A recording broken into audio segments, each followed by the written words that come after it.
What if the quietest boy in the room carried a voice powerful enough to stop the world? What if the child no one noticed was the one destined to be unforgettable? On a brightly lit stage of America's Got Talent, under thousands of trembling lights, a thin Filipino teenager stood alone. His hands were cold. His heart felt louder than the audience. And somewhere behind the judge's desk sat Simon Cowell. A man who had heard thousands of voices, broken thousands of dreams, and rarely showed surprise anymore. But that night was different. The boy's name was Miguel Reyes. 16 years old. Soft-spoken. Humble. He came from a small coastal town in the Philippines, where the ocean whispered against bamboo houses and electricity sometimes failed during storms. He was raised by his mother, Ana Reyes, a street food vendor with tired eyes and a fearless heart. She believed in miracles, even when life gave her very little reason to. Miguel's father, Daniel Reyes, had once been a local band guitarist. Quiet. Gentle. A dreamer who never made it beyond town fiestas. He passed away when Miguel was 10, leaving behind an old, slightly broken guitar and unfinished hopes. Miguel rarely spoke about his father. But he carried him in every note he hummed. People in his town knew Miguel as the shy boy who helped his mother after school. They never imagined that the silence inside him was filled with melodies. They never imagined that the small church choir voice would one day travel across oceans. The stage lights felt too bright for someone like him. The crowd looked too big. The judges looked too serious. And yet, somewhere deep inside his chest, there was something stronger than fear.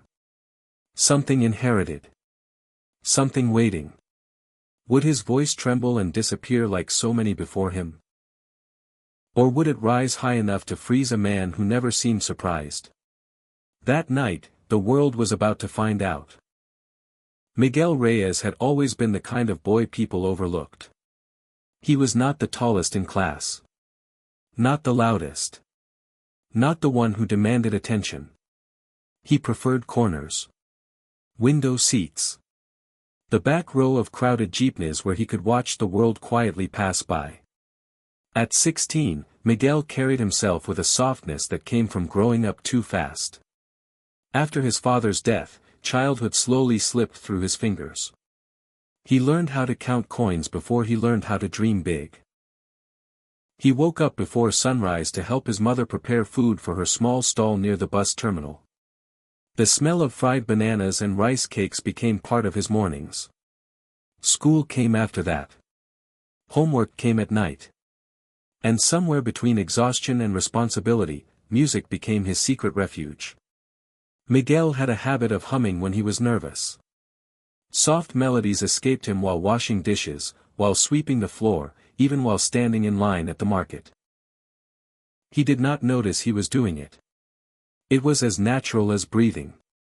Sometimes, neighbors would pause and listen from behind half-open doors. They never told him how beautiful it sounded. Miguel rarely looked at himself in mirrors. He never believed he looked like someone meant for a big stage. His hands were rough from work. His shoes were worn at the edges. His confidence felt just as fragile. At school, he kept his head down. When classmates talked about dreams of becoming doctors, pilots, or influencers, Miguel stayed silent. His dream felt too unrealistic to say out loud. But every night, when the house grew quiet and the world outside dimmed, he would take out his father's old guitar. One string was slightly rusted. The wood was scratched. Yet to Miguel, it was treasure. He would sit by the small window, staring at the ocean in the distance, and sing softly into the dark. Not for applause. Not for fame. But because singing was the only time he felt brave. Miguel's life changed the night the ocean grew violent. The storm came without mercy. Winds howled against the fragile walls of their home. Rain crashed like it wanted to wash everything away. His father had gone out earlier that evening, helping a neighbor secure fishing boats near the shore. He promised he would return before midnight. He never did. The sea that once whispered lullabies became a thief. It swallowed the small boat, and with it, the gentle man who carried unfinished songs in his heart.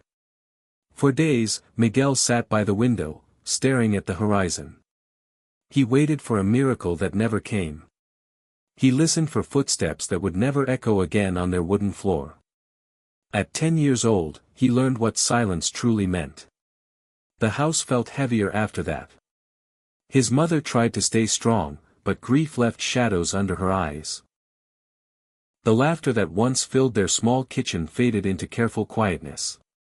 Miguel blamed himself in ways no one understood. He remembered the last thing his father had said, something simple, something ordinary. He could not recall if he had hugged him tightly enough. He could not remember if he had said, "I love you," loud enough. Regret became a quiet weight on his chest. Music, once a shared joy between father and son, turned into something painful. Every chord reminded him of what was lost. For months, he refused to touch the guitar. It rested in the corner like a forgotten memory. But grief does strange things. One night, when loneliness felt unbearable, Miguel picked up the guitar again. His fingers trembled. The sound was broken at first, uneven and soft. Then something inside him cracked open. He sang through tears. He sang through anger. He sang through the ache of missing someone who would never clap for him again. And in that moment, he realized something that both comforted and hurt him. The only way he could still feel close to his father was through music. But singing also meant reopening wounds. The stage lights felt blinding. Miguel could barely see the faces in the audience of America's Got Talent. All he could feel was the weight of expectation pressing against his chest. His name echoed through the theater. His footsteps sounded too loud as he walked to the center of the stage. Behind the judge's desk sat Simon Cowell, arms folded, expression unreadable. A man known for honesty so sharp it could cut through dreams in seconds. Miguel's fingers trembled. For a brief second, doubt whispered inside him. What was a boy from a small fishing town doing here? What if his voice cracked? What if the grief inside him swallowed the song? The music began. The first note left his lips softly, almost fragile. It floated into the air like a careful confession. Then something shifted. He closed his eyes. And instead of seeing the judges, the cameras, or the crowd, he saw his father sitting on the edge of their old wooden bed. Smiling. Nodding. Listening the way he always had. The fear loosened. The second line came stronger. Fuller.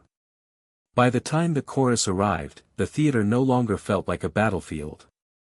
It felt like home. His voice rose with a power no one expected from someone so small and quiet. It carried sorrow, but also strength. It carried loss, but also love. The audience leaned forward. Cameras caught expressions changing, surprise replacing indifference. Even Simon's posture shifted slightly, his eyes narrowing not in criticism, but in disbelief. This was no ordinary performance. This was not imitation. This was not a teenager trying to impress. This was a soul pouring itself open. And in that moment, Miguel realized something life-changing. His pain was not a weakness. It was the very reason his voice felt real. The boy who once feared his grief had finally understood it. He was not singing to escape his loss anymore. He was singing because of it. And the world was finally listening. When the final note faded, the silence inside the theater felt sacred. It was the kind of silence that only happens when something real has touched every heart in the room. Miguel stood still, chest rising and falling, unsure of what had just happened. He did not see flashing cameras. He did not hear the thunder of applause building like a wave behind him. He only felt lighter. For years, he believed his pain made him fragile. He believed losing his father had taken something important away from him. He thought grief was a shadow that would follow him forever. But standing on that stage, he finally understood something simple and powerful. Loss does not always break a person. Sometimes, it shapes them. Miguel's voice was not strong despite his pain. It was strong because of it. The nights he cried alone by the window. The mornings he helped his mother before school. The guilt he carried. The memories he refused to let fade. All of it lived inside his music. And that is what made it honest. In a world that often celebrates perfection, Miguel's gift was not flawless technique or flashy confidence. His gift was truth. The kind of truth that comes from loving deeply and losing deeply. He did not just sing a song. He honored a promise. He proved that dreams born in small homes can echo across the world. That quiet boys can shake the biggest stages. That even someone like Simon Cowell can be left speechless when a voice carries real emotion.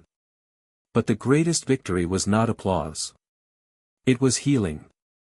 Miguel walked onto that stage carrying grief. He walked off carrying peace. And maybe that is the lesson his story leaves behind. Your pain is not the end of your story. It may be the beginning of your power.